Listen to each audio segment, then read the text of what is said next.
Hello guys, अस्सलाम वालेकुम। कैसे हैं आप सभी लोग? आई होप कि आप सब ठीक ठाक होंगे। मैंने कल वाले व्लॉग में कहा था कि हम गोलगप्पे खाने जाएंगे, लेकिन मुझे टाइम नहीं मिल पाया, तो इस वजह से मैं आज गई गोलगप्पे खाने के लिए, क्योंकि मुझे एक सब्सक्राइबर ने ये भी कहा था कि गोलगप्पे या गोलगप्पे, तो मैंने उनको दिखा दिया। देखें, मैं गोलगप्पे खाने गई थी अपने बच्चों के साथ। हम बाय वॉक गए थे, गाड़ी पर नहीं गए थे।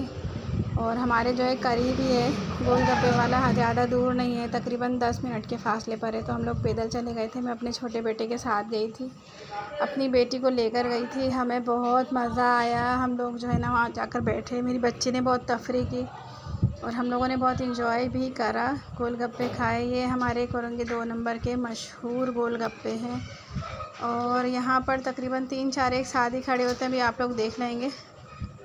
कोरंगी 2.5 नंबर। और जिमल फातिमा ने तंग करा, क्योंकि जिमल फातिमा जो है वो सो रही थी। सोते हुए से हम लेकर गए थे। अगर मैं इसको लेकर नहीं जाती तो ये पीछे तंग करती, और इसे कोई संभालने वाला भी नहीं था। पीछे इसके बाबा के पास ही रहती नहीं है, मेरे बगैर ये रहती नहीं है, तो इसलिए हम साथ ले गए थे। ये मेरा बड़ा बेटा है अब्दुल्ला, तो हम लोग गए थे। और ये हमारे गोलगप्पे आ चुके हैं, आपके सामने मौजूद हैं हमारे गोलगप्पे।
मेरी ये वीडियो कैसी लगी मुझे ज़रूर बताइएगा कमेंट करके। और मेरे चैनल पर नए हैं तो प्लीज़ मुझे सब्सक्राइब करिएगा, मेरी वीडियो को लाइक करिएगा और दूसरों के साथ शेयर करिएगा। अल्लाह हाफिज़।